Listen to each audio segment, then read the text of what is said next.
मेरे पास 5 top level campus beauty roommates हैं। रोज रात सोने से पहले हमें पर्ची निकालनी पड़ती है। जिसका नाम निकलता है मुझे उसकी रजाई में सोना पड़ता है। और ये ब्यूटीज गुस्सा होने के बजाय उल्टा मुझे अपने बेड पर सुलाने के लिए आपस में लड़ती हैं। ये सब भसड़ इसलिए शुरू हुई क्योंकि मैं कॉलेज आने में 1 महीना लेट हो गया था और गलती से मुझे इन 5 ब्यूटीज के साथ एक ही रूम में डाल दिया गया। लेकिन इस हॉस्टल रूम में सिर्फ 5 ही बेड थे, इसलिए मैं रोज सुबह अलग अलग ब्यूटीज की रजाई में जगता हूँ। अभी की बात करूँ तो जैसे ही मैंने रूम का दरवाजा खोला, मुझे किसी ने खींचकर रूम के कोने में ढकेल दिया। फिर मैंने देखा कि 5 बड़ी ब्यूटीज गुस्से में आग बबूला होकर मेरे सामने खड़ी हैं। बोल जल्दी, तू यहाँ अंदर कैसे घुसा? नहीं तो हम तेरा कीमा बना देंगे। उनमें से एक लड़की ने गुस्से में चिल्लाते हुए कहा। बोलते ही एक लड़की ने अपनी गोरी और लंबी टांग उठाई और अपने नरम पैरों से मेरे सीने को दबा दिया। सही में ऐसे कचरे को तो मार देना ही ठीक रहेगा। एक और लंबी टांगों वाली ब्यूटी शू जिंगजिंग ने ठंडे दिमाग से कहा। उसकी आंखों में मेरे लिए जो नफरत थी वो साफ झलक रही थी, यहाँ तक कि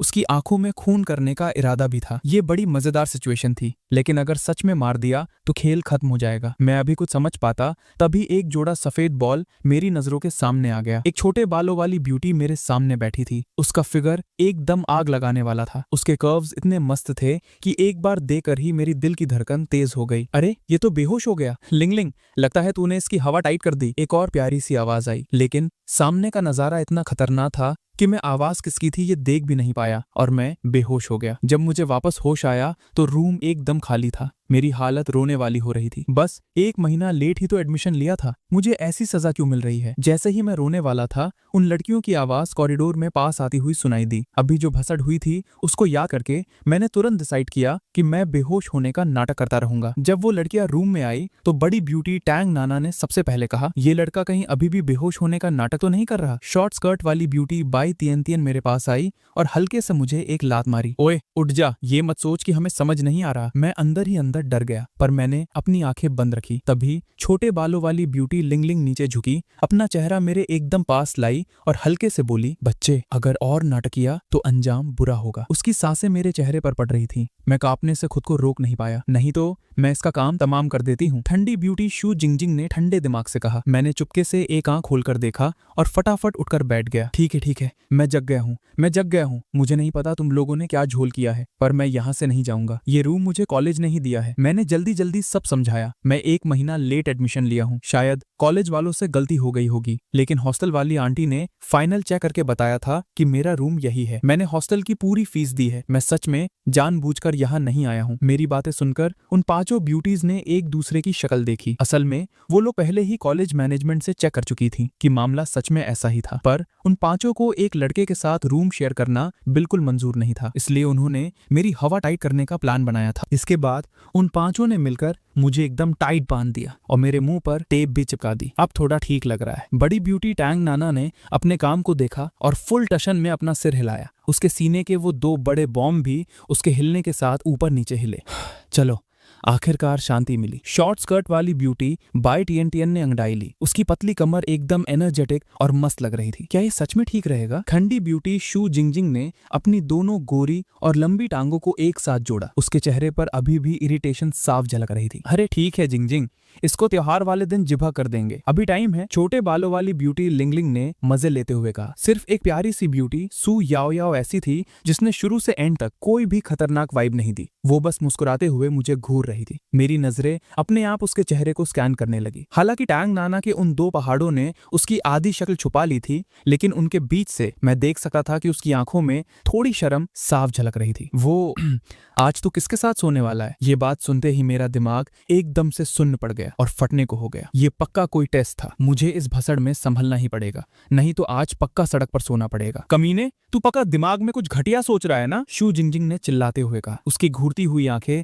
जैसे किसी बहुत बड़े ठरकी को देख रही हो। ओए तू गलत मत समझना। टैंग नाना को लग गया था कि उसने थोड़ा अजीब तरीके से बोल दिया था और शू जिंगजिंग की बातों की वजह से उसकी सांसें तेज हुई और उसका चेस्ट ऊपर नीचे होने लगा और उसने आग बबूला होकर मुझे घूरा। क्योंकि इस रूम में सिर्फ 5 ही बेड हैं, इसलिए तुझे रात को किसी एक के साथ जगह बनानी पड़ेगा। लिंगलिंग ने सही टाइम पर बात संभाली। मैंने अपने सामने खड़ी इन 5 एकदम कड़क ब्यूटीज को देखा और कुछ गंदी बातें मेरे दिमाग में चक्कर काटने लगी। तू सच में एक ठरकी है। बाई टीएन ने मेरे चेहरे पर अजीब सा रिएक्शन देखा और तुरंत समझ गई कि मेरे दिमाग में क्या चल रहा है। उसने अपनी पिंक मुट्ठी बनाकर मुझे जोर से एक कोहनी चिपका दी। अरे सॉरी, मेरा दिमाग थोड़ा ऑफ ट्रैक चला गया था। ये सब थोड़ा ज्यादा ही ऑकवर्ड हो गया है। फैंग युआन भाई, अपने दिमाग में कोई कचरा मत आने देना। शू याओ याओ की हंसी इस टाइम खतरनाक लग रही थी। अरे बिल्कुल नहीं, मैं दिमाग से एकदम ठीक हूँ। मैं तो स्कूल में हेल्थ मॉनिटर था। हाई स्कूल में सब मुझे हेल्थ वाले भैया बुलाते थे। मैंने बात घुमाते हुए एक खाली बेड की तरफ कदम बढ़ाए। देखो यहाँ एक खाली बेड है ना, मैं यही सो जाऊंगा। पर जैसे ही मैंने बेड पर अपनी तशरीफ रखी,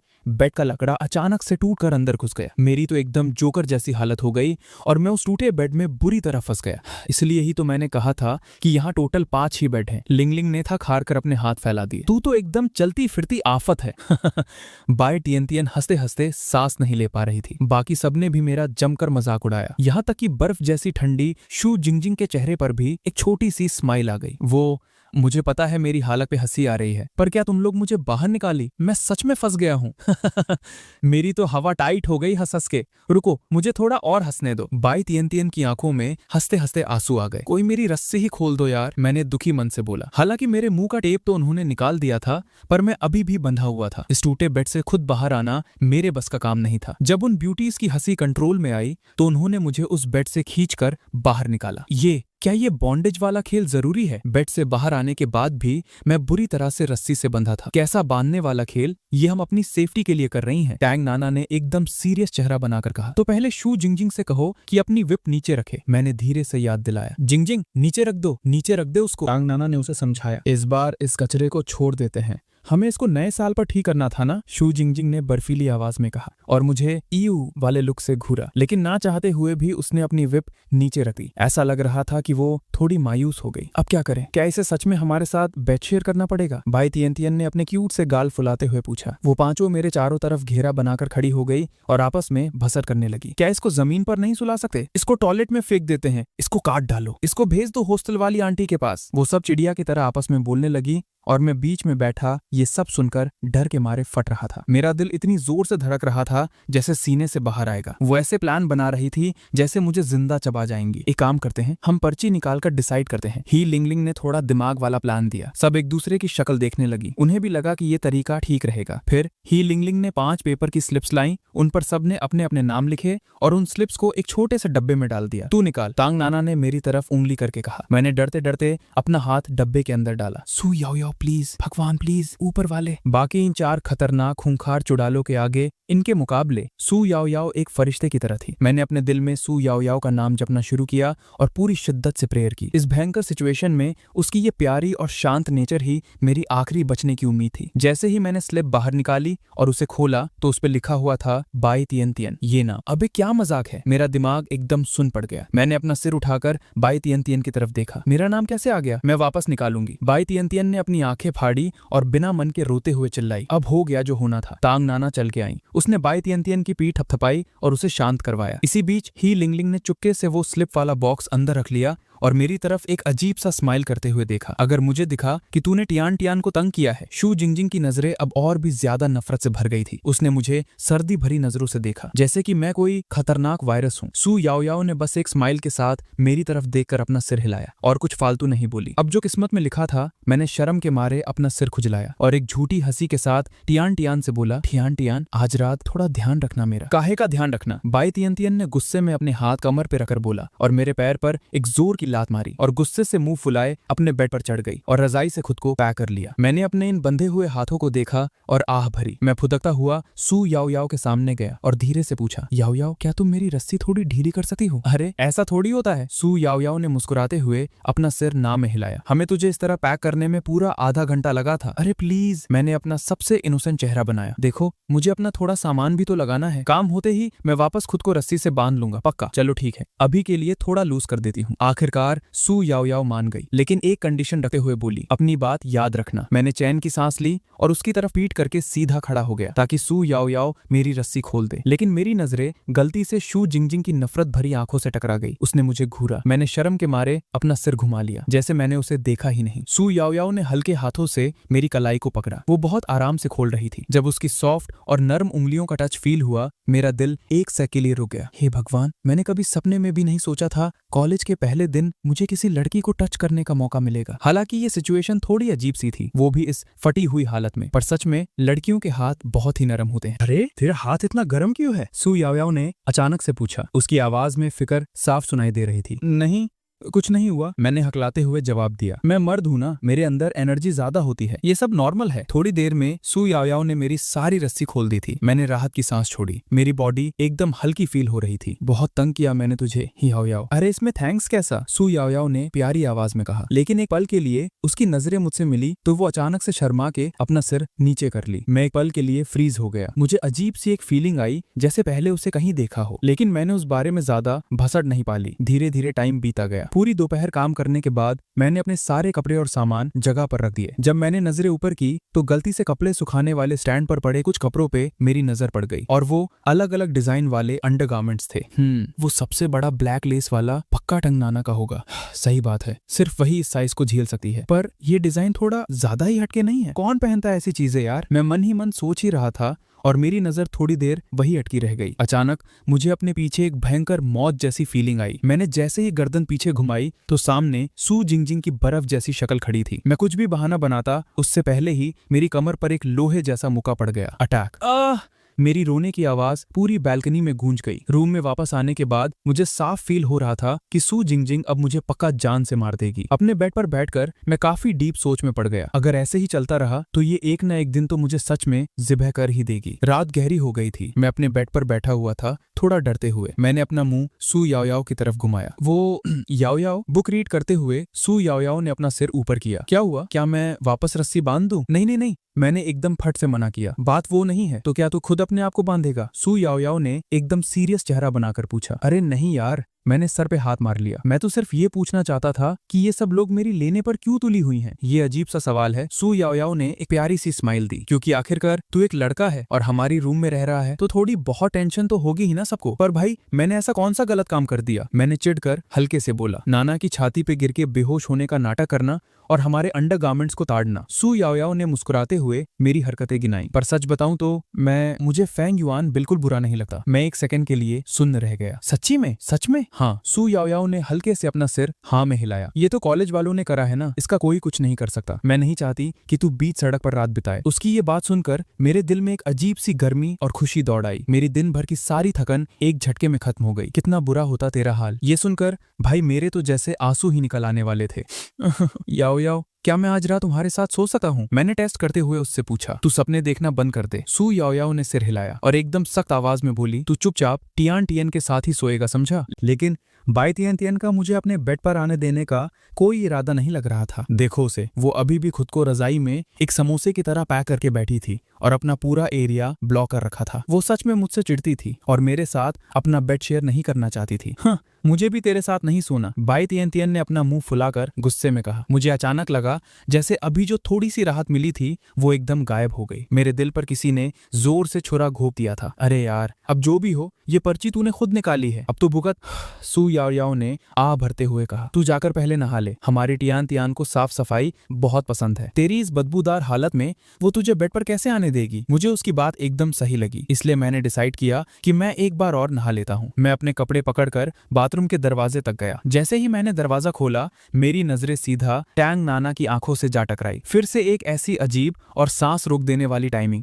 मैंने शर्म के मारे बस इतना ही बोला, नहाना था। पर टैंग नाना का चेहरा एकदम गुस्से से काला पड़ गया। मैंने फटाफट दिमाग लगाया और चुपचाप दरवाजा बंद कर दिया और अपने कपड़े उठाकर दूसरे बाथरूम की तरफ भाग गया। बाथरूम के अंदर आकर मैंने अपने कपड़े उतारे। जैसे ही मैं शावर चालू करने वाला था, मुझे अचानक से एक अजीब सी ठंडक फील हुई। बगल वाले बाथरूम से पानी गिरने की हल्की हल्की आवाज आ रही थी। उस आवाज ने मुझे बिना मतलब के ही अंदर से थोड़ा गर्म कर दिया और जब मैंने शावर ऑन किया तो आग जैसे उबलते हुए पानी ने मेरे ऊपर गिरते ही मुझे जला दिया और मैं आ करके चिल्लाने लगा। क्या चिल्ला रहा है बे? टैंग नाना ने दीवार के उस पार से गुस्से में आवाज लगाई। नहीं, कुछ नहीं, मैं बस थोड़ा गाना गा रहा था। मैंने जल्दी से एक बहाना बनाया। बंद कर अपना रोना, कान फट रहे हैं। तेरी आवाज सुनकर ही मुझे इरिटेशन होती है। टैंग नाना की ये बातें मेरे मुंह पर एक जोरदार थप्पड़ की तरह लगी। हार मानकर मुझे इस उबलते हुए पानी की सजा झेलनी पड़ी। इस बाथरूम के नल से पानी का टेम्परेचर सेट ही नहीं हो रहा था तो मुझे चुपचाप इस आग को सहना पड़ा। लेकिन मेरे दिमाग में अपने आप ही बगल वाले बाथरूम का नजारा घूमने लगा। मेरी पूरी बॉडी में एक अलग अलग ही गर्मी दौड़ने लगी थी। जब मैं नहाकर बाथरूम से बाहर आया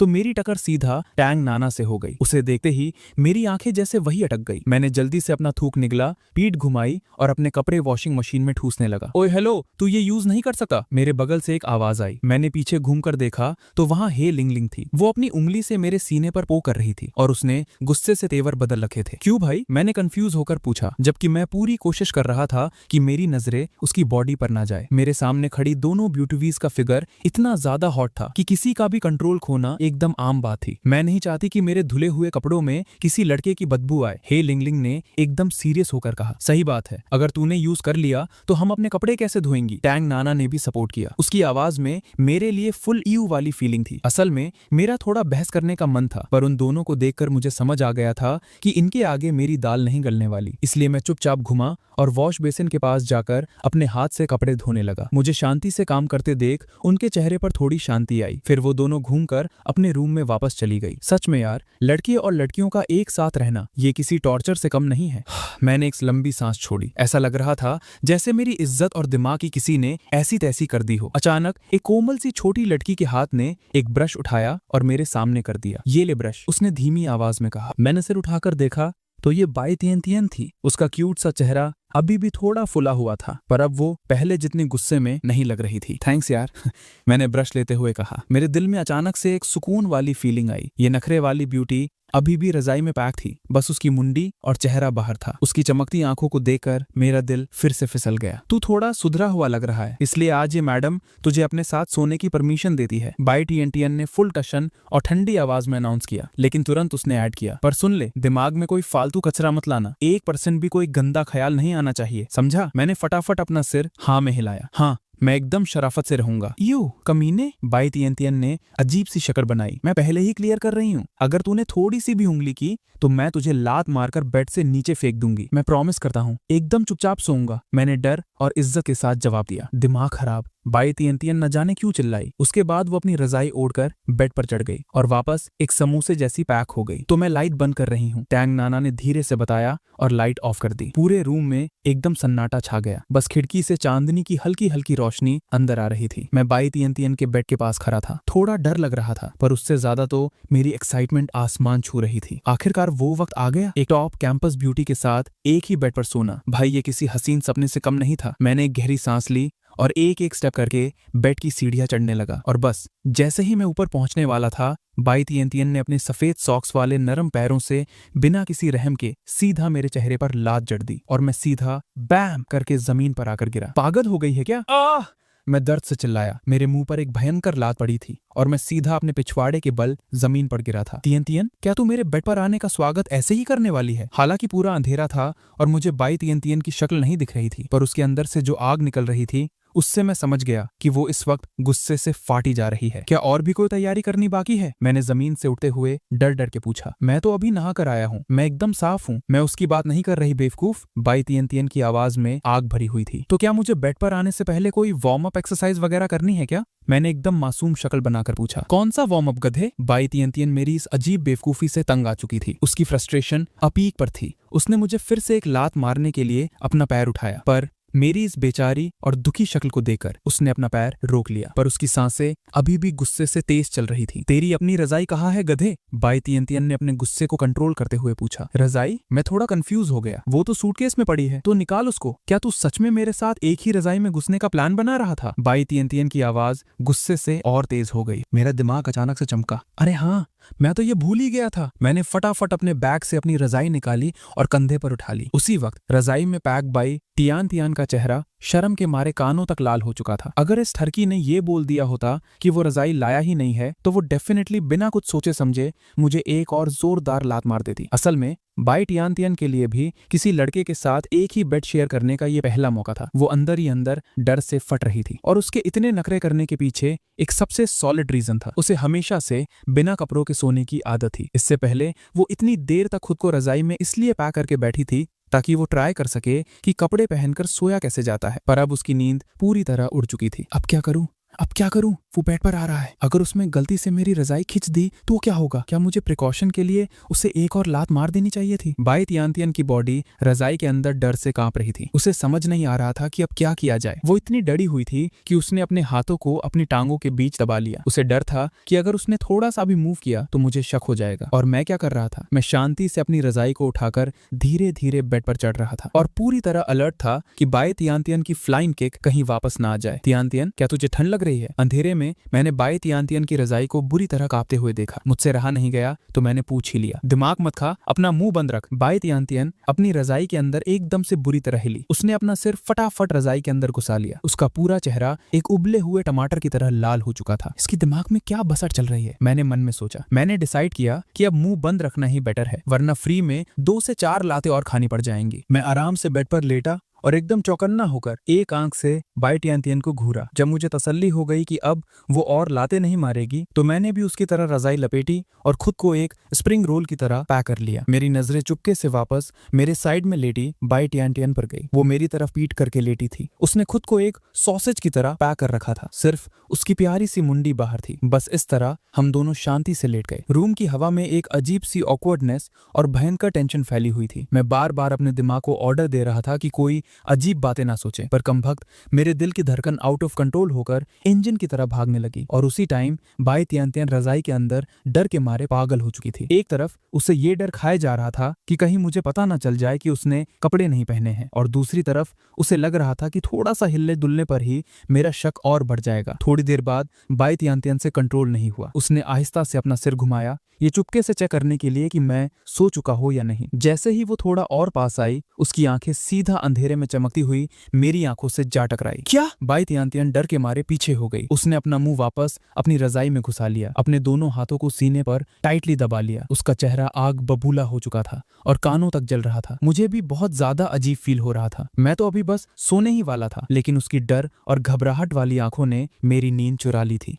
अब क्या ही बताऊं, अब मैं थोड़ी ना सो पाऊंगा। और उधर बाई तियानतियन डर और गर्मी के मारे भून चुकी थी। गर्मी और पसीने की वजह से उसकी स्किन थोड़ी चिपचिपी हो चुकी थी और उसे बहुत इरिटेटेड फील हो रहा था। ये बेशरम इंसान अब तक सोया क्यों नहीं? बाई तियानतियन ने दिल में मुझे गाली दी। इस हालत में मैं पहले कैसे सो सकती हूँ यार? दिमाग की दही हो गई। वो बहुत टाइम से एक ही पोजीशन में लेटी थी। इसकी वजह से उसकी आधी बॉडी एकदम सुन्न पड़ चुकी थी। तियानतियन, मैं बेड के कोने पर सोने की पूरी कोशिश कर रहा हूँ। मैं तुझे बिल्कुल टच नहीं करूंगा। मेरी ये बात सुनकर उसे अचानक थोड़ी तसल्ली हुई और उसने करके हल्का सा जवाब दिया। उसका जवाब सुनकर मैंने आखिरकार चैन की सांस ली। मैं करवट बदलकर दूसरी तरफ मुंह करके लेट गया, पर जैसे ही मैं घुमा मेरी तो हवा ही टाइट हो गई। डर के मारे मैं बेड से उछलने ही वाला था। सामने शू जिंजिंग बेड के पास खड़ी थी और उसके हाथ में एक हथौड़ा था। मैंने जल्दी से अपने मुंह पर हाथ रख लिया ताकि मेरे मुंह से डर के मारे कोई आवाज ना निकल जाए। शू जिंजिंग के चेहरे पर एकदम जीरो एक्सप्रेशंस थे। उसने पंजों पर खड़े होकर चुपचाप बेड के ऊपर झांका। मैंने अपनी आंखें टाइट बंद कर ली थी ताकि उसे मेरी तरफ से कोई शक ना हो। जब उसने देखा कि मैं कोई हरकत नहीं कर रहा हूं, तब जाकर शू जिंजिंग अपना हथौड़ा लटकाते हुए आराम से झूलते झूलते अपने बेड पर वापस चली गई। भाई साहब, ये कैसी पागल लड़कियां हैं यार। मेरी तो आत्मा ही निकल रही थी डर के मारे। मेरे माथे पर ठंडे पसीने छूट रहे थे, पर थोड़ी देर में मुझे भयंकर नींद आने लगी और मैं गहरी नींद में चला गया। उधर बाई तियानतियन भी थककर धीरे धीरे सो चुकी थी। पता नहीं कितना टाइम बीता, उसने एक सपना देखा। सपने में मैंने उसकी रजाई खींच ली थी। वो छूटने की पूरी कोशिश कर रही थी, पर उससे हिला तक नहीं जा रहा था। बाई तियानतियन अचानक से झटका खाकर नींद से उठी। जब उसे समझ आया कि वो सिर्फ एक सपना था, तो उसने चैन की सांस ली। उसने गर्दन घुमाकर मेरी तरफ देखा और पाया कि मैं अभी भी घोड़े बेचकर सो रहा हूँ। सपने में मेरा वो ठड़की चेहरा और कमीनी हंसी याद आते ही उसने गुस्से में आकर मुझे एक जोरदार मुक्का जड़ दिया। उसी वक्त मैंने नींद में ही अपना पेट पकड़ लिया और मेरे चेहरे पर दर्द साफ दिख रहा था, पर मैं उठा नहीं। बाई तियानतियन ने फिर से अपनी रजाई टाइट की और तब जाकर वो आराम से सो गई। सुबह हुई तो मैंने नींद में ही अपनी आंखें खोली। मुझे फील हुआ कि मेरा हाथ किसी बहुत ही नरम सी चीज पर रखा हुआ है, और हाँ, फील तो सच में एकदम मस्त आ रहा था। पर अगले ही सेकंड मेरी नींद एकदम उड़ गई। मेरा हाथ गलती से बाई तियानतियन की पतली सी कमर पर रखा हुआ था। कल रात की सारी भसड़ मेरे दिमाग में सुनामी की तरह वापस आ गई। मैंने फटाफट अपना हाथ पीछे खींच लिया। जैसे ही मैंने गर्दन नीचे की, मेरी फटी की फटी रह गई। सामने का नजारा तो और भी ज्यादा खतरनाक और हॉट था। बाई तियानतियन की रजाई सरक कर नीचे गिर चुकी थी और उसकी गोल गोरी चमकती हुई स्किन साफ साफ दिख रही थी। उसकी लंबी गर्दन, कातिलाना कॉलर बोन और रजाई के अंदर से थोड़ा थोड़ा दिखता हुआ उसका चिकना पेट और वो उभार, गोल गोल एकदम बाउंसी। क्या यही वो नरम नरम खरगोश हैं जिनकी बात सब लड़के करते हैं? मेरा दिमाग तो जैसे वहीं पर क्रैश हो गया। और सबसे बड़ी आफत तो ये हुई कि ठीक उसी टाइम बाइट यांतियन की पलकें हिली और उसने धीरे धीरे अपनी आंखें खोल दी। खेल खत्म, मैं तो गया, आज तो मेरी मौत पक्की है। जैसे ही हमारी आंखें मिली, मेरी आंखों के सामने मेरी पूरी जिंदगी मूवी की तरह चलने लगी। अब मैं क्या करूं? सही बात है, अभी ऐसा नाटक करना ही ठीक रहेगा कि मैंने कुछ देखा ही नहीं है, पर मैं बोलूं क्या? रूम में भयंकर टेंशन और ऑकवर्डनेस फैली हुई थी। अगले ही सेकंड जब उसने अपनी खुद की बिना कपड़ों वाली बॉडी देखी तो उसके होश उड़ गए। गुड मॉर्निंग, मैंने किसी तरह हिम्मत जुटाकर बोला ताकि थोड़ी शांति मिले, पर सामने बैठी बाई टियन तियन ने कोई रिएक्शन नहीं दिया। उसकी आंखें एकदम फिक्स थी, जैसे उसकी आत्मा ही बॉडी छोड़ चुकी हो। हम दोनों बेड पर एक दूसरे को ऐसे ही घूरते हुए बैठे थे, बिना एक लफ्ज बोले। मैं साफ फील कर पा रहा था कि बाई टियन तियन की गर्म सांसें मेरे चेहरे पर लग रही हैं और मेरी तो सांस लेने में भी फटी पड़ी थी। एक काम कर, तू पहले अपने कपड़े पहन ले, मुझसे अब और ये टेंशन नहीं झेली जा रही थी। मैंने अपना हाथ आगे बढ़ाया और उसकी रजाई खींचकर उसकी नंगी बॉडी को कवर करने लगा, पर गलती से मेरी उंगली उसके उन नर्म एसिड से टच हो गई और मेरे पूरे बदन में करंट सा दौड़ गया। बाप रे, कितना नरम था। पर जब मैंने रजाई खींची तो वो उसके आसपास अटक गई। मैंने उस आगे पीछे कुछ नहीं सोचा और एक झटके से उसे खींच लिया। आखिरकार मैंने इस आफत को रजाई से ढक दिया। मैंने फटाफट अपनी रजाई उठाई और किसी चोर की तरह बेड से कूदकर भागा। सिर्फ उसकी वो टमाटर जैसी लाल शक्ल ही बता रही थी कि अभी अभी वहां क्या कांड हुआ है। फेंग युआन ने मुझे रजाई ओढ़ाई, पर वो मेरे साथ क्यों सो रहा था? कल रात शायद पर्ची मेरे नाम की निकली थी, पर वो भागा क्यों? क्या उसने मेरी रुको, उसने सब देख लिया। उस वक्त बाई तियन तियन को फील हुआ जैसे उसके कानों के पास से आंसू की गर्म बूंदें गिर रही हैं। खत्म, अब मैं मर जाऊंगी। उसका सबसे बड़ा सीक्रेट पकड़ा गया था और वो भी एक लड़के ने देख लिया था। उसने रजाई के अंदर अपनी बिना कपड़ों वाली बॉडी को देखा और फिर मेरा वो रजाई खींचने वाला एक्शन याद किया। उसे सच में जमीन फटने का और उसमें समा जाने का मन कर रहा था। उसने डर के मारे दरवाजे की तरफ देखा। मैं तुझे वार्निंग दे रही हूँ, कोई फालतू हरकत मत करना। अगर तूने मेरे साथ कुछ भी करने की कोशिश की तो वो आ रही है। दरवाजे की दरार से मैंने देखा कि बाई तियन तियन उठ चुकी है, तो मैंने बिना सोचे समझे सीधा हेलिंगलिंग वाले बाथरूम में घुस गया। बाई टियन टियन और शू जिंग जिंग दोनों एक साथ बालकनी की तरफ आईं। बाई टियन टियन ने कपड़े पहन लिए थे, पर उसके चेहरे की लाली अभी तक गायब नहीं हुई थी। शू जिंग जिंग के बाल एकदम बिखरे हुए थे और उसके होठों के साइड में थूक लगी हुई थी। तियन तियन, तेरा चेहरा इतना लाल क्यों हो रहा है? बाई टियन टियन ने उसकी बात सुनी ही नहीं। उसका दिमाग अभी भी सुबह वाले कांड पर ही अटका हुआ था। तियन तियन, क्या हुआ? तबीयत खराब है क्या? शू जिंग जिंग ने अपना चेहरा उसके चेहरे से चिपका लिया। सच में ठीक है ना? जिंग जिंग, गुदगुदी हो रही है, तंग मत कर। बाई तियन तियन ने शू जिंग जिंग को हल्का सा पीछे ढकेला। उस कमीने ने कल रात तेरे साथ कोई उल्टी सीधी हरकत तो नहीं की ना? शू जिंग जिंग एकदम सीरियस लग रही थी। उसकी हमेशा ठंडी रहने वाली शक्ल इस वक्त थोड़ी क्यूट लग रही थी। नहीं नहीं, उसने कुछ नहीं देखा। बाई तियन तियन ने घबरा कर जवाब दिया। क्या नहीं देखा? शू जिंग जिंग ने क्रॉस क्वेश्चन किया। कुछ नहीं। बाई तियन तियन इधर उधर नजर चुराने लगी। तियन तियन, मेरी बात सुन, वो एक नंबर का कचरा इंसान है। कल रात मैं बालकनी में अपना हथौड़ा लेने आई थी और मैंने उस फेंग युआन को हमारे टांगे हुए अंडरगारमेंट्स को घूरते हुए पकड़ा। शू जिंग जिंग बोलते बोलते और गुस्से में आने लगी। बाथरूम के अंदर मैंने अपना एक पैर दरवाजे पर टिका रखा था और मेरी पूरी बॉडी हीलिंग लिंग से एकदम टाइट चिपकी हुई थी। ऐसा भी हुआ था, हीलिंग लिंग मेरे नीचे दबी हुई थी और हल्के से बड़बड़ाई। उसका चेहरा मुझे देखकर और ज्यादा ईयू वाला हो गया था। वो एक एक्सीडेंट था, कसम से। मैंने सफाई दी। तू कब तक ऐसे ही मेरे ऊपर चिपका रहेगा? उसने गुस्से से तेवर बदल कर पूछा। वैसे तू ऐसा छुप क्यों रहा है? अभी नहीं बता सकता, बाद में समझाऊंगा। तो मैं तेरे साथ यहाँ क्यों छुप रही हूँ? अरे प्लीज जा मत, अगर तू बाहर चली गई तो मैं भी पकड़ा जाऊंगा ना। और हाँ, उसने स्पेसिफिकली तेरे और नाना के कपड़ों को सबसे ज्यादा देर तक ताड़ा था। बाहर से शू जिंग जिंग की आग बबूला बातों ने बाथरूम के अंदर हम दोनों के बीच की सिचुएशन और भी ऑकवर्ड कर दी। तब जाके मेरा ध्यान अपने चेस्ट पर चिपकी उस बहुत ही नरम चीज पर गया। जैसे ही मैंने ही लिंग लिंग का गुस्से से लाल चेहरा देखा, मैंने फटाफट शर्म के मारे अपना मुंह दूसरी तरफ घुमा लिया। अच्छा, तो उसे वैसे बड़े साइज पसंद है? बाई टियन तियन के दिल में एक अजीब सी फीलिंग आई, जैसे उसे ये बात सुनकर थोड़ा लूसा लूसा फील हो रहा हो। तियन तियन, तू बोल क्यों नहीं रही? शू जिंग जिंग ने पूछा। कुछ नहीं, चल जल्दी ब्रश कर ले, तेरी क्लास भी तो है थोड़ी देर में। हाँ यार। बाथरूम के अंदर हम दोनों को मजबूरी में उसी चिपकी हुई पोजीशन में खड़ा रहना पड़ा। ही लिंग लिंग लिंगलिंग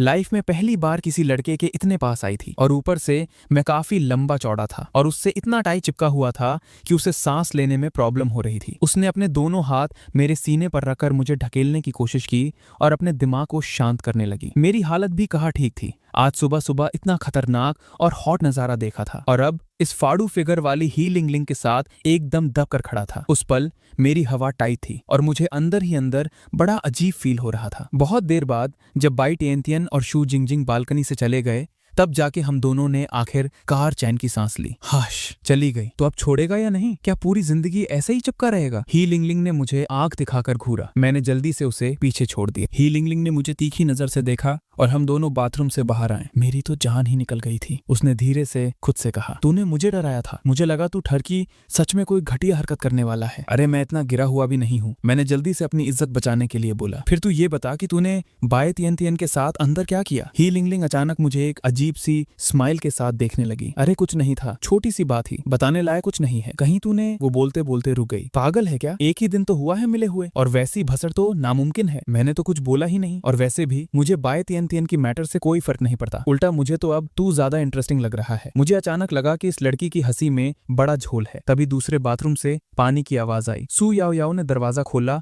और आराम से बाहर आई। हम दोनों के तो तोते उड़ गए थे उसे देखकर। सू याओ याओ बिल्कुल नॉर्मल लग रही थी। उसके चेहरे पर वही स्माइल थी और वो बिना हमारी तरफ देखे हमारे बीच से निकल गई। सू याओ याओ की पीठ को देखते हुए मैंने और ही लिंगलिंग ने एक दूसरे को शक भरी नजरों से देखा। क्या सू याओ याओ ने सब कुछ सुन लिया था? जो बाहर बातें हो रही थी वो भी, और जो बाथरूम के अंदर चल रहा था वो भी? क्या उसे सब पता चल गया था? मैं पहले जाके कचरा फेंक आती हूँ, ही लिंगलिंग ने गड़बड़ाते हुए जल्दी से कहा। हाँ हाँ जा, मैं भी यहाँ थोड़ा ब्रश कर लेता हूँ। मैंने फटाफट एक बहाना बनाया। मेरी तो ऐसी हालत थी कि धरती फटे और मैं समा जाऊँ। नहाकर निकली सू याओ याओ से एकदम फ्रेश और मस्त खुशबू आ रही थी। वो आराम से अपनी क्लास की बुक्स सेट करने लगी। फिर बगल वाले ड्रॉर से उसने एक छोटा सा बॉक्स निकाला और साथ साथ मस्ती में गुनगुना रही थी। तभी टैंग नाना अंगाई लेते हुए अपने बेड पर बैठी। अरे बाप रे, इतना लेट हो गया? टैंग नाना जल्दी से बेड से कूदी और तेजी से बाथरूम की तरफ भागी। उसने रास्ते में देखा कि बाई टिएनटिएन टमाटर की तरह लाल शक्ल लिए सिर झुकाए खड़ी थी। पता नहीं क्या सोच रही थी। थोड़ा और आगे आई तो उसने ही लिंगलिंग को शर्म से मुंह छुपाते हुए बाहर भागते देखा। इस सब भसड़ ने टैंग नाना का दिमाग हिला कर रख दिया। मैं ब्रश कर रहा हूँ, मैं मस्त ब्रश कर रहा हूँ। मैं शीशे के सामने पागलों की तरह अपने दांत घिस रहा था, जैसे इस ब्रश के साथ आज सुबह की वो सारी कान वाली मेमोरीज भी साफ हो जाएंगी। एक के बाद एक सबको आज दौरे क्यों पड़ रहे हैं, और खासकर ये फैंग युआन, इसे देखकर ही मेरा दिमाग खराब हो जाता है। हालांकि एक पूरी रात बीत चुकी थी, पर उसे अभी भी ये बात हजम नहीं हो रही थी कि एक लड़का उनके रूम में घुसा हुआ है। और सबसे बड़ी आफत तो ये थी कि कल रात की पर्ची के सीक्वेंस के हिसाब से आज मेरी बारी थी उसके साथ सोने की। मैं अपनी धुन में लगातार ब्रश घिस रहा था। तभी मैंने शीशे से देखा कि टैंग नाना मुझे कातिलाना नजरों से घूर रही है। मुझे कुछ समझ नहीं आया। अब क्या हुआ भाई? अब मैंने क्या कांड कर दिया? सबके सब मुझे ऐसे ताने मारने वाली नजर से क्यों घूर रहे हैं? मैंने बच बच कर पूछा। वो नाना, देखो ना, मैं पिछले 1 महीने से कॉलेज नहीं आया था, एकदम नया लौंडा हूँ इधर। हालांकि मैंने एडमिशन वाले सारे झोल तो सेट कर लिए हैं। तू बोलना क्या चाहता है? टैंग नाना ने मेरी बात बीच में ही काट दी। बात यह है ना कि मुझे किसी भी क्लास का रास्ता नहीं पता, तो तू कब फ्री होगी मुझे थोड़ा कैंपस दिखाने के लिए? मैं नहीं जा रही, मैं तेरे कोर्स की थोड़ी ना हूँ, मुझे ये सब बोलने का कोई फायदा नहीं है। वैसे तू बाय तिएनतिएन के पास क्यों नहीं जाता? शायद वो भी फाइनेंस पढ़ रही है। अरे यार, तू जानती है ना उसको मुझसे सबसे ज्यादा प्रॉब्लम है। कल रात उसके साथ सोकर मेरी हवा टाइट थी, पूरी रात अजीब सा लगता रहा। अब मैं उससे इस बारे में बात नहीं कर सका। क्यों? टैंग नाना को अचानक मेरा चेहरा देकर थोड़ा झोल लगा। ना कुछ नहीं, अरे तुम तो सबसे दिल वाली हो, ये मक्खन लगाना बंद कर। मैं तेरी इन बातों में नहीं आने वाली, पर अगर सिर्फ कैंपस में थोड़ा घुमाना है तो वो मैं कर दूंगी। कांड हो गया नाना, बहुत बड़ा झोल हो गया। ही लिंगलिंग अचानक आंधी की तरह अंदर भागी आई। लिंगलिंग, क्या हुआ? कैसा कांड? क्या हो गया? टैंग नाना ने उसकी ऐसी फटी हुई हालत देखकर कंफ्यूज होते हुए पूछा। जी बॉक्सियाओ छत से कूदने वाला है। मैं भी उन दोनों के पीछे पीछे हॉस्टल से बाहर भागा। हम सीधा टीचिंग बिल्डिंग की छत की तरफ लगातार दौड़ने लगे। और ये जी बॉक्सियाओ, ये मेरे हाई स्कूल का सबसे खास जिगरी यार था। जब हम वहां पहुंचे तो भीड़ ने पहले ही छत को पूरी तरह जाम कर रखा था। और हाँ, एक पतला सूखा सा लड़का रेलिंग के उस पार खड़ा था। आखिरकार तू आ ही गई। उस लड़के ने पीछे मुड़कर देखा और एक दुख भरी हंसी हंसा। तुझे नहीं आना चाहिए था, लड़के ने धीरे से बड़बड़ाया। उसकी आंखों में एकदम मौत जैसी उदासी और मायूसी भरी हुई थी। नहीं, मेरा आना जरूरी था। मेरी आंखों में एकदम आग थी, जैसे मैं कोई जंग लड़ने जा रहा हूँ। मैंने भीड़ से बाहर निकलकर एक कदम आगे बढ़ाया। टैंग नाना और ही लिंगलिंग ने एक दूसरे की शक्ल देखी। उनके दिमाग में एक ही बात चल रही थी कि इन दोनों लड़कों को क्या दौरे पड़ रहे हैं। जी बॉक्सिया, पागलपन बंद कर, ऐसे मरने में कोई सॉल्यूशन नहीं है। मैं अपना वो हीरो वाला डायलॉग बोलता रहा। मुझे लगा कि मेरी बातों से उसे हमारी पुरानी दोस्ती और भाईचारा याद आएगा। जी बॉक्सियाओ ने एक शब्द नहीं बोला। मैंने देखा कि उसने आराम से रेलिंग के अंदर जंप मारी और मेरी तरफ एक एक कदम बढ़ाने लगा। उस बेचारे की हालत एकदम लाचार लग रही थी। मुझे लगा कि सच में मेरे शब्दों ने जादू कर दिया है। मैंने जोश में आकर अपने दोनों हाथ फैलाए और जी बॉक्सियाओ की तरफ भागने लगा, पर ऐसी की तैसी जी बॉक्सियाओ सीधा मुझे इग्नोर मारते हुए मेरे आगे से निकल गया और सीधा टैंग नाना के बिल्कुल सामने आकर खड़ा हो गया। और अगले ही सेकंड इस छपरी ने अचानक से फट करके घुटने टेक दिए। नाना, तू आखिर आ ही गई। मुझे पता था तू मुझे मरने के लिए ऐसे अकेले नहीं छोड़ेगी। तुझे पता है, जब मैं वहां ऊपर खड़ा था ना, मेरे दिल में सिर्फ और सिर्फ तेरा ही नाम था। मुझे बस एक चांस दे दे प्लीज। जी बॉक्सियाओ ने टैंग नाना का एक हाथ पकड़ा और फुल मजनू मोड में प्रपोज करने लगा। मेरे फैलाए हुए हाथ अभी भी हवा में ही लटक रहे थे और मेरी शक्ल ऐसी हो गई थी जैसे मैंने जिंदा कीड़ा खा लिया हो। भाई क्या नाटक है, टैंग नाना ने आंखें घुमाते हुए कहा। जी बॉक्सियाओ, मैं तुझे 1000 बार बोल चुकी हूँ, मैं तुझे बिल्कुल पसंद नहीं करती। तू हमेशा ये सब ड्रामा क्यों करता है? टैंग नाना का चेहरा भी गुस्से से लाल हो रहा था। वो इस जी बॉक्सियाओ को पहले ही कई बार क्लियर मना कर चुकी थी, पर उसे आइडिया नहीं था कि आज उसे बाहर बुलाने के लिए ये बंदा इतना सस्ता नाटक करेगा। जी बॉक्सियाओ, तू लिमिट क्रॉस कर रहा है। तू मेरा पीछा छोड़ क्यों नहीं देता? मैं सच में तेरी शक्ल नहीं देखना चाहती। टैंग नाना ये मुंह पर बोलकर वहां से भाग गई। ही लिंगलिंग भी जल्दी से उसके पीछे भागी। जाते जाते उसने जमीन पर घुटने टेके हुए जी बॉक्सियाओ को एक एकदम घटिया और ईयू वाला लुक दिया। कमीने, भाई लगता है कैंपस ब्यूटी रो रही है। इसकी ऐसी की तैसी, इसने कैंपस ब्यूटी को रुला दिया। अरे भाई साहब, ये तो बर्दाश्त के बाहर है। मारो इस कमीने को। एक ही पल में भीड़ में से कई सारे तगड़े लौंडे कूद कर आगे आए और उन्होंने जी बॉक्सियाओ को घेर कर उस पर लातों की बारिश कर दी। ओए तू इस जी बॉक्सियाओ का ही आदमी है ना? मैंने तुझे अभी बड़ा हीरो बनते हुए देखा था। अरे भाई, मैं तो एक कवि हूँ। मैं तो बस एक कविता गा रहा था और सूरज को गले लगा रहा था। जब मैंने देखा कि इस भीड़ की कातिलाना नजरें अब मुझ पर पड़ रही हैं, तो मैंने फटाफट अपना पल्ला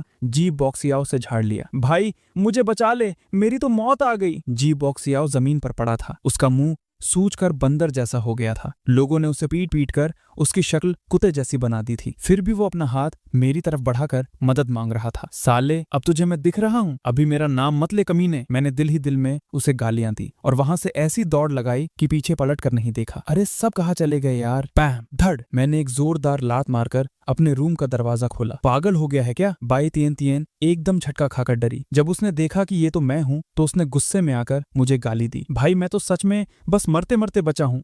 मैं जमीन पर धम से बैठ गया और लंबी लंबी सांसें लेने लगा। सबके सब आज पागल की हो गए हैं। बाई तियन तियन गुस्से में खुद से बड़बड़ाने लगी, पर जैसे ही उसने मेरी फटी हुई शक्ल देखी, उसे तुरंत आज सुबह वाला पूरा कांड याद आ गया। उसका प्यारा सा चेहरा एकदम से लाल टमाटर बन गया और उसने फटाफट अपना मुंह घुमा लिया। मेरा दिमाग भी अभी पूरी तरह झोल में था। मुझे लगा ही नहीं था कि इस टाइम रूम में सिर्फ और सिर्फ बाई तियन तियन अकेली होगी। खेल खत्म। मुझे यहाँ वापस आना ही नहीं चाहिए था। अब हो गई भसड़। बाई तियन तियन को टेबल पर सिर रखकर बैठे देख मुझे अचानक से उसके कपड़ों के अंदर की वो कातिलाना और हॉट बॉडी याद आने लगी। मेरे पूरे बदन में गर्मी दौड़ने लगी। तो क्या इसका मतलब कल रात जब वो मेरे साथ सो रही थी तो उसने अंदर कुछ भी नहीं पहना था? मैं पूरी कोशिश कर रहा था कि मैं अपने दिमाग से उन हॉट नजरों को निकाल दूं, पर यार मेरा दिल एक इंजन की तरह धक धक भाग रहा था। बाई तियन तियन को शायद फील हो गया था कि मैं अजीब सा बिहेव कर रहा हूँ। उसने चुपके से पीछे मुड़कर मेरी तरफ देखा। हम दोनों की नजरें जैसे ही टकराईं, रूम की हवा जैसे वही जम गई। अरे बाकी सब कहाँ गए? मैंने एक अजीब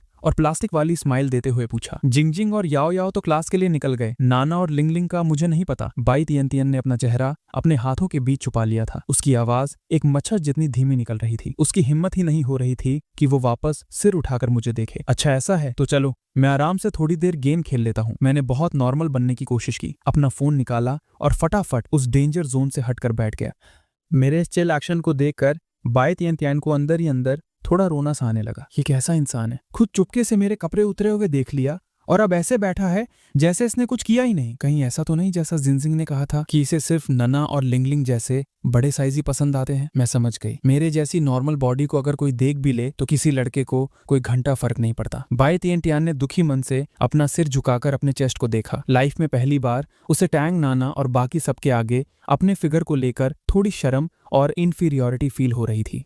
उधर मैं पूरी शिद्दत से अपने गेम पर फोकस करने की कोशिश कर रहा था, पर दिमाग शांत हो तब ना। और इस चक्करों में मेरा थोड़ा सा ध्यान भटका और सामने वालों ने मेरे अकेले बंदे की ऐसी तैसी कर दी। स्क्रीन पर जब दुश्मनों की चिढ़ाने वाली इमोजीज दिखी तो मैं रोज की तरह गुस्सा नहीं हुआ। मैं उस सबको इग्नोर करके वापस चुपके से बाय तियन की तरफ देखने लगा। ऐसा लग रहा है ये अभी भी गुस्से में आग बबूला हो रखी है। हाँ, बात भी वही है, बिना कपड़ों के सोई हो और कोई दूसरा लड़का ये सीक्रेट पकड़ ले तो किसी की भी फटेगी। और गलती से मैंने उसे पूरा ठीक से ताड़ भी लिया था। हालांकि मैंने जानबूझकर ऐसा कुछ नहीं किया, पर अब इस बात के लिए ठीक से माफी मांग लेना ही सही रहेगा। जब बाय तियन ने मुझे अपनी तरफ आते हुए देखा तो उसकी अचानक से हवा टाइट हो गई। उसने जल्दी से अपना मुंह दूसरी तरफ घुमा लिया और नाटक करने लगी कि वो अपने फोन में बिजी है। तियन थोड़ी बात कर सकते हैं? मैंने डर डर के पूछा। आज सुबह वाले कांड के लिए आई एम रियली सॉरी। तूने सच में सब ताड़ लिया था, है ना? बाय तियन ने एकदम धीमी और दुखी आवाज में पूछा।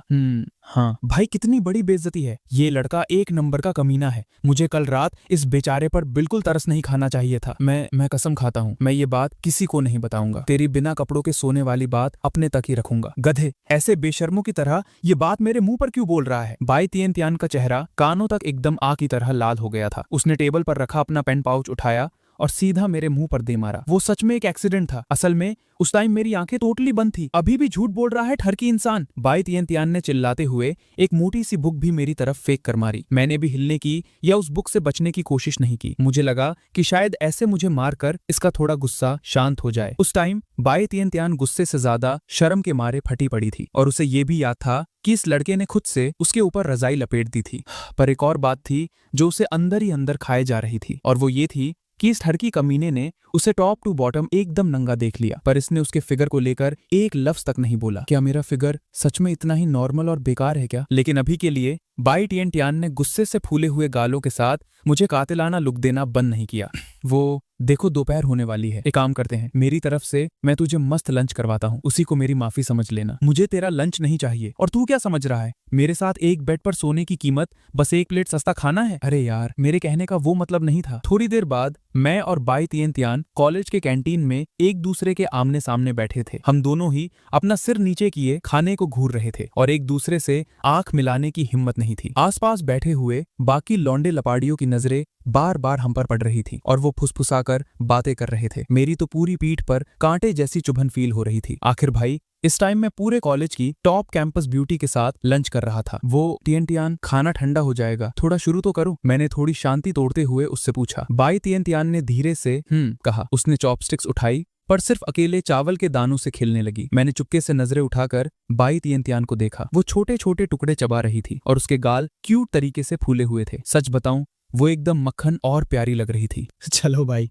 अब लगता है सब कंट्रोल में है। उसकी शक्ल देखकर लग रहा है कि अब इसने मुझे माफ कर दिया है। ओए सुन फंगयुआन, सच सच बता, तुझे मेरा फिगर कैसा लगा? ये सवाल पूछते वक्त बाय तियन शर्म के मारे पूरी लाल हो चुकी थी। उसे खुद अंदर ही अंदर लग रहा था कि वो थोड़ी बेशर्म हो रही है, पर क्या करे, उसे इस बात की सच में बहुत ज्यादा पड़ी थी। क्या बोला तूने? मैं अचानक से ये सवाल सुनकर एकदम सुन्न पड़ गया। इसका क्या मतलब था भाई? क्या ये मुझे अब जान से मारकर मेरा खेल खत्म करने वाली है? नहीं खाना मुझे, मेरा मूड खराब हो गया। मेरा ये सुन पड़ा रिएक्शन देकर बाय तियन गुस्से और शर्म से भर गई और अपनी जगह से उठकर जाने लगी। मैंने फटाफट अपनी जगह से जंप मारी और बाय तियन के कपड़ों का कोना पकड़ लिया। अरे रुको रुको तियन, मैं सच सच बता रहा हूँ ना, पक्का? बाय तियन के कदम वहीं रुक गए। उसने पीछे मुड़कर मुझे देखा। उसकी आंखों में थोड़ा गुस्सा था पर साथ में बहुत सारी उम्मीद भी थी। क्या तू सच में चाहती है कि मैं बोलूं? मैंने डरते हुए पूछा। जल्दी बोल ना, तू सच में दिमाग खा जाता है। मैंने एक लंबी सांस ली और हकलाते हुए बोला, तेरा फिगर बहुत मस्त है यार, सच में एकदम कड़क। बाय तियन ने हल्के से नाक सिकोड़ी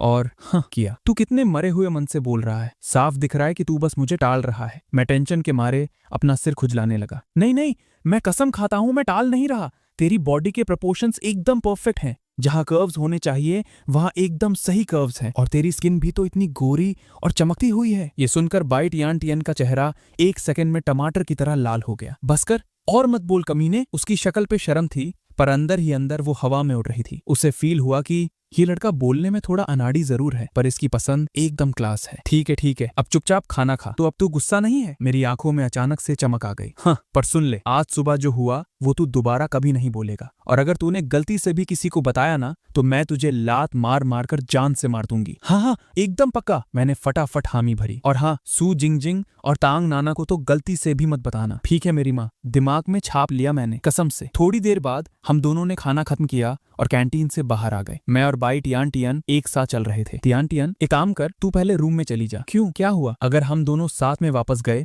और किसी ने देख लिया तो फालतू की भसड़ हो जाएगी। तू निकल, मैं थोड़ा कैंपस में घूम लेता हूँ और रास्ते याद कर लेता हूँ। बाई टियान ने एक सेकंड सोचा और उसे मेरी बात सही लगी। आखिर बाकी लोगों को हमारे रूम की भसड़ के बारे में कुछ नहीं पता था। अगर किसी ने साथ देख लिया तो फालतू में नए कांड खड़े हो जाएंगे। ठीक है, मैं पहले जा रही हूँ, और भूलना मत, दोपहर में कॉलेज की बड़ी मीटिंग है। हाँ, मुझे याद है। आखिरकार मैंने इस आफत को वहां से भेज दिया और एक लंबी चैन की सांस ली। तभी मेरा फोन टिंग करके बजा। मैंने नीचे देखा तो ये मैसेज उस छपरी जी बोशाओ का था। फंग युआन भाई, बचा ले मुझे, बहुत सारे लॉन्डों ने मुझे टॉयलेट में घेर लिया है, भाई जल्दी आके बचा ले। 10 मिनट बाद मैं आखिरकार उसी टीचिंग बिल्डिंग के टॉयलेट के बाहर खड़ा था। कुछ लॉन्डे उस टॉयलेट के दरवाजे पर घेरा बनाए खड़े थे और लगातार दरवाजे पर लाते और मुके बरसा रहे थे। अबे फटू, दम है तो दरवाजा खोल पाप के लिए। उनका लीडर, एक पीले बालों वाला छपरी, चिल्ला चिल्लाकर गालियां दे रहा था। दम है तो तू खुद तोड़कर दिखाना दरवाजा। अंदर से जी बोशाओ की फटी आवाज आई। भाई, इनका ये बचपना देकर मेरा दिमाग खराब हो गया। तभी अचानक से मुझे एक आइडिया आया। 2 मस्त फिगर्स मेरी नजरों के सामने से गुजर रहे थे। मैंने अपनी जान हथेली पर रखी और सीधा उन दोनों के पास चला गया। वो शू जिंगजिंग और सू याओ याओ थी, जो अभी अभी क्लास से निकली थी। मैंने सीधा उन दोनों की कलाइयां पकड़ी और हवा में ऊपर उठा दी। ओए वहां खड़े हैंडसम लड़कों, क्या हमारा नंबर एक्सचेंज हो सकता है? मैंने एकदम पतली लड़कियों जैसी आवाज बनाकर उनकी तरफ चिल्लाया। और हाँ, मेरे इस खतरनाक झोल ने एकदम जादू का काम किया। पीले बालों वाला और उसके चमचे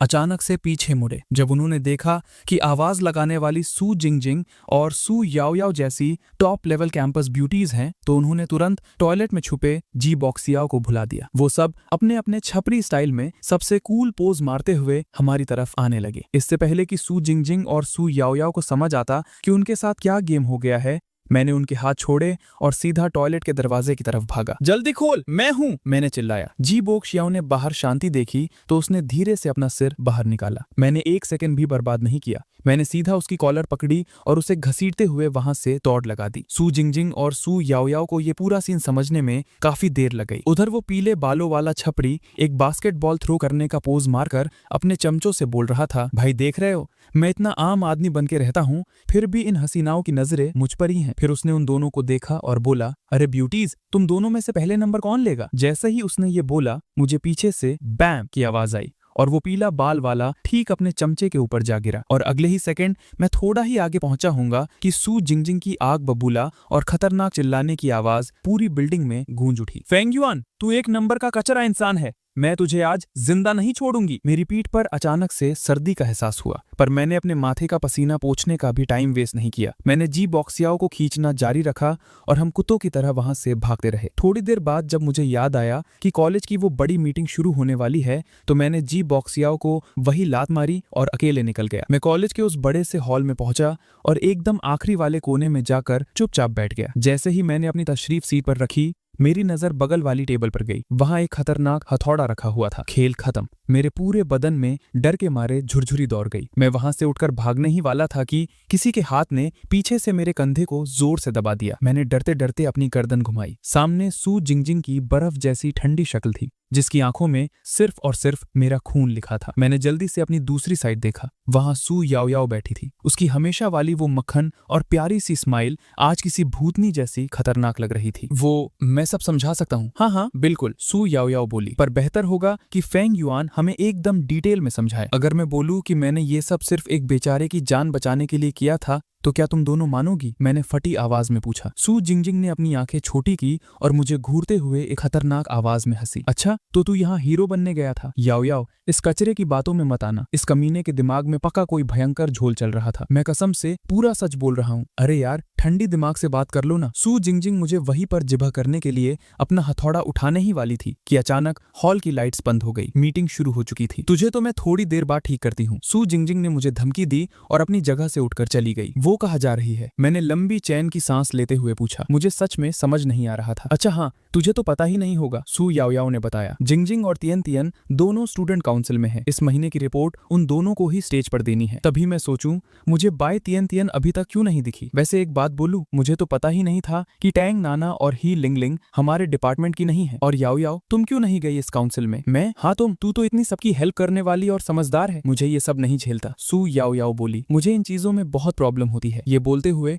उसने अपने कान के पीछे से एक छोटी सी चीज निकालकर मुझे दिखाई। ये देख, मेरी फटी की फटी रह गई। वो सुनने वाली मशीन यानी एक हियरिंग एड था। इसका मतलब क्या सू याओ याओ बहरी है? उसे कुछ सुनाई नहीं देता? मुझे अचानक से ये सीन देखा देखा सा लगा, जैसे कल की ही बात हो। पर दिमाग पर बहुत जोर लगाने के बाद भी मुझे याद नहीं आ रहा था कि कहाँ देखा है। फेंगयुआन भाई, क्या हुआ? सू याओ याओ ने वापस अपनी मशीन कान में लगा ली। कुछ नहीं, बस थोड़ा झटका लगा मुझे। अरे चिल कर, मुझे तो इसकी आदत हो गई है। फिर भी तेरे लिए नॉर्मल बातचीत करना काफी मुश्किल होता होगा ना? हाँ, थोड़ा तो होता है। वैसे अगर तुझे स्टूडेंट काउंसिल में आने का मन है तो तू डायरेक्ट फॉर्म भर सकता है। उनकी रिक्रूटमेंट अभी चल रही है। नहीं भाई, बिल्कुल नहीं।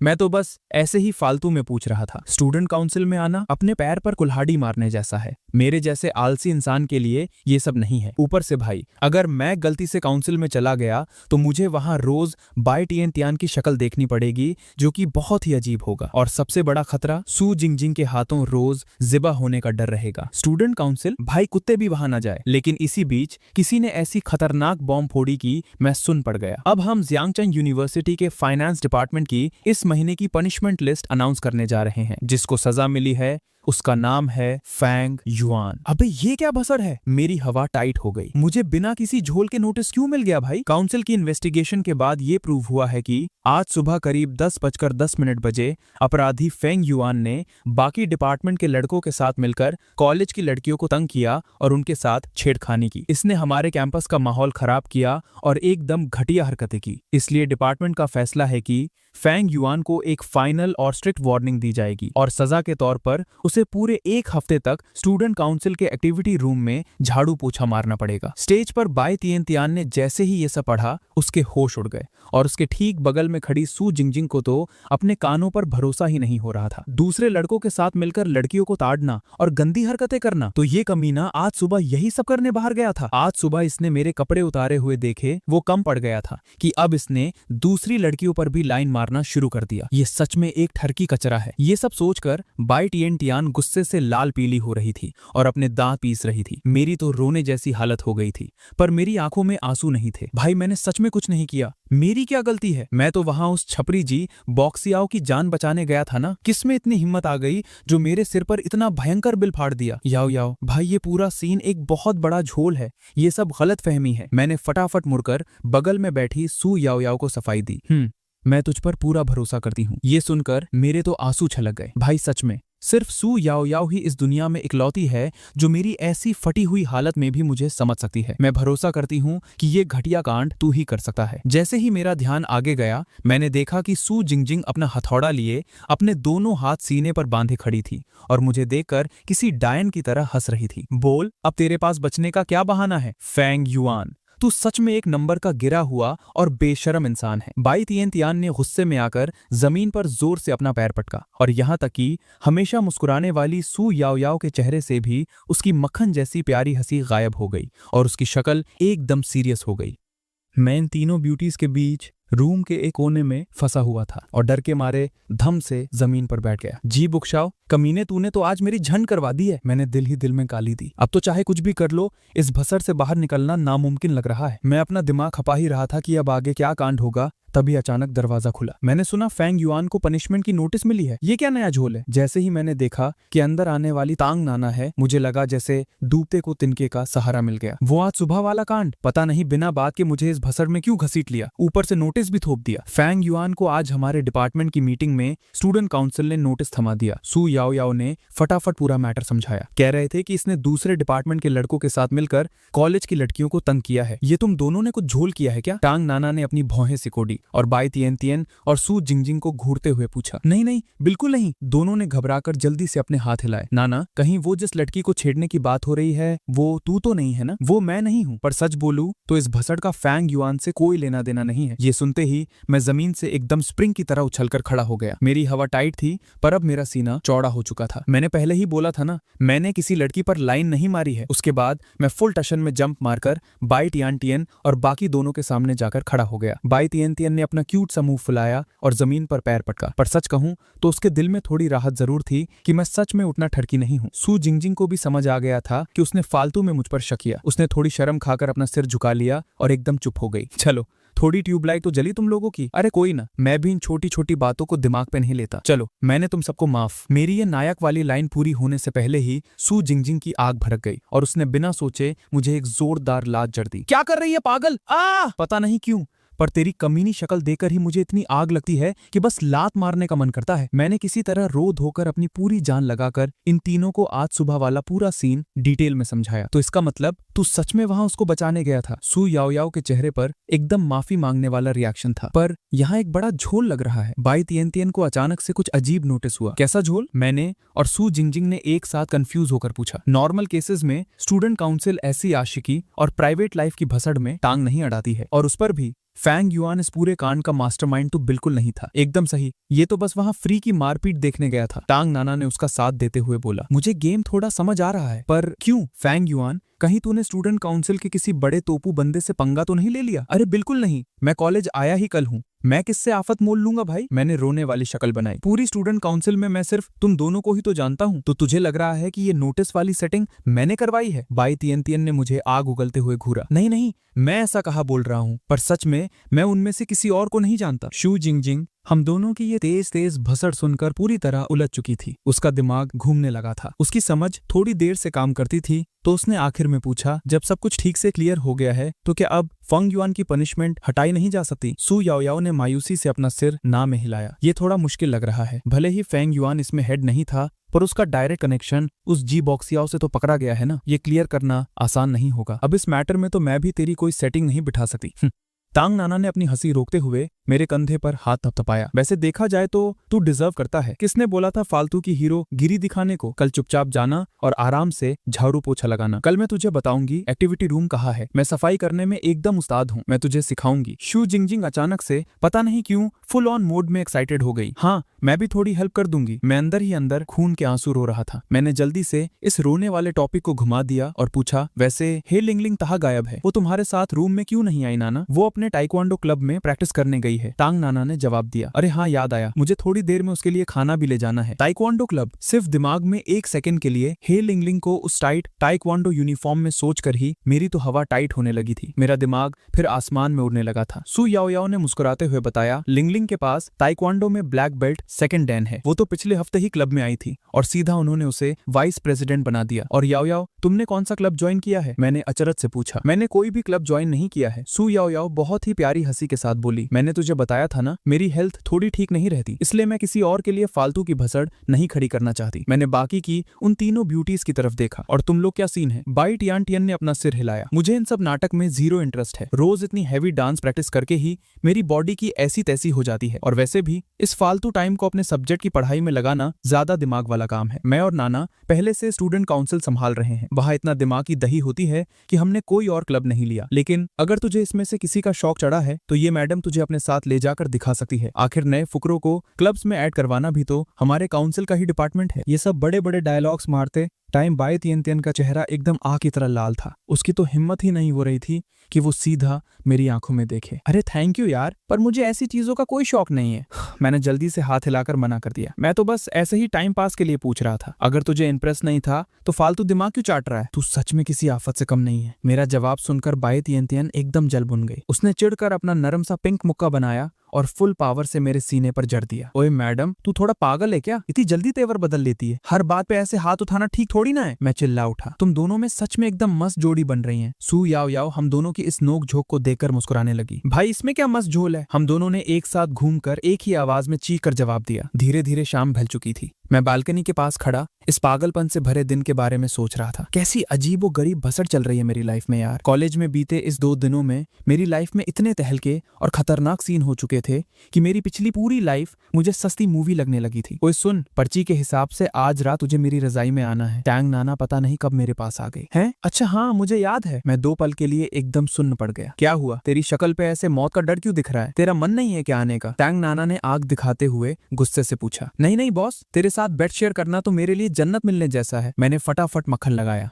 ठीक है, सुन ले, अच्छे से पूरी बॉडी धोकर ही ऊपर आना। टैंग नाना ने अपना वो डेंजर और ठंडा आदेश दिया और वापस अपने रूम में चली गई। मैंने अपने माथे पर आया ठंडा पसीना पोंछा। कसम से जब भी मैं इस औरा वाली लड़की से 2 लफ्ज बात करता हूँ मेरा बीपी शूट होने लगता है। कोई और रास्ता ही नहीं है। टैंग नाना का टशन ही इतना कातिलाना है, ऊपर से उसका वो फटने वाला टॉप लेवल फिगर। कोई भी सिंगल लौंडा उसे पास से देख ले तो उसका दिल इंजन की तरह फट के बाहर आने को हो जाएगा। ओए ठरकी, तू उसे इतनी देर से आंखें फाड़ के क्या घूर रहा है? बाई तियन पता नहीं जादू से कहा से मेरे बगल में प्रकट हो गई। किसको? मैंने कहा किसी को ताड़ा। मैं तो अभी बस नहाने जा रहा था। मेरी तो एकदम चोरी पकड़ी गई। मैं हकलाता हुआ सीधा बाथरूम में घुस गया। हाँ, इसमें ऐसा क्या खास है? बाई तियन ने एक बार टैंग नाना की जाती हुई आग लगा देने वाली बॉडी को देखा, फिर थोड़ा दुखी और शर्म के साथ अपने खुद के चेस्ट की तरफ देखा और अकेले ही भुनभुनाई। जब मैं मस्त उस गर्मा गर्म पानी से नहाकर बाहर आया तो मेरी सारी थकन उतर चुकी थी। मैं हल्के मूड में गाना गुनगुनाते हुए अपने कपड़े धोने के लिए वॉश बेसिन पर चला गया। बड़ा मस्त लग रहा है तू। क्या किसी ने फ्री की लॉटरी निकाल दी आज? ही लिंग लिंग अभी अभी क्लब से वापस आई थी। उसने अभी तक वही कातिल वाइट टाइक्वांडो वाली ड्रेस पहनी थी और उसके पसीने और परफ्यूम से एकदम माइंड ब्लोइंग खुशबू फैल रही थी। मैंने पहले भी बहुत सी लड़कियों को टाइक्वांडो की ड्रेस में फोटो में देखा था, पर हे लिंग लिंग को हकीकत में देखकर भाई ऐसा लग रहा था जैसे वो ड्रेस उसकी खतरनाक बॉडी को संभाल नहीं पाएगी और अभी फटकर अलग हो जाएगी। भाई उसकी वो कर्व वाली कमर, वो लंबी टांगे और उसका पूरा वो जबरदस्त फिगर।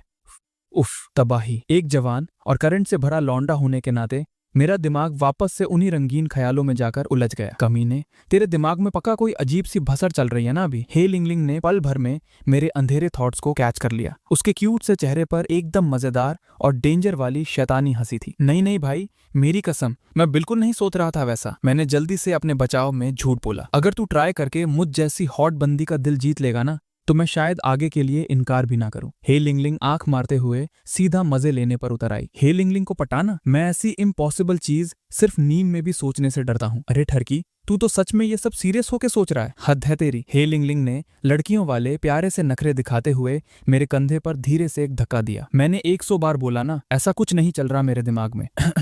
चल मुझे मेरे कपड़े धोने दे। मैंने नजर चुराकर भागने का रास्ता ढूंढा। आखिर अपने कपड़े धोने के बाद जब मैं वापस रूम में आया तो मैंने देखा कि टैंग नाना पहले से ही अपने बेड पर सेट थी और अपने टैबलेट पर कुछ सीरियल देख रही थी। भाई इस टाइम इस रानी साहिबा की शांति भंग करना ठीक नहीं है। मैंने आ भरी, पर ठीक उसी टाइम टैंग नाना ने मेरे आने की आहट सुन ली। फैंग युआन, अब ऊपर आ जा। टैंग नाना ने फटाफट अपना टैबलेट स्क्रीन ऑफ कर दिया। क्या अभी सोने का टाइम हो गया है? मैं अचानक से होश खो बैठा। मैंने कहा बेड पर आ, मतलब चुपचाप ऊपर आ। टैंग नाना की आवाज में वो भौकाली वाली पावर थी जिससे ना कहने की हिम्मत किसी में नहीं थी। जैसे ही मैं डर डर के उसके बेड पर पहुंचा, मुझे तुरंत टैंग नाना की बॉडी से आती हुई भयंकर गर्मी फील होने लगी। मेरा पूरा सिस्टम पहले ही स्टेप पर हैंग हो चुका था। टैंग नाना अचानक मेरी तरफ करवट लेकर लेट गई। उसके खुशबूदार नरम बाल हल्के हल्के मेरी आंखों और चेहरे से घिस रहे थे, जिससे मुझे एक अजीब सी करंट वाली गुदगुदी फील होने लगी। तू आज पूरा दिन भर ठीक ठाक औकात में रहा है। टैंग नाना की हल्की नींद वाली आवाज में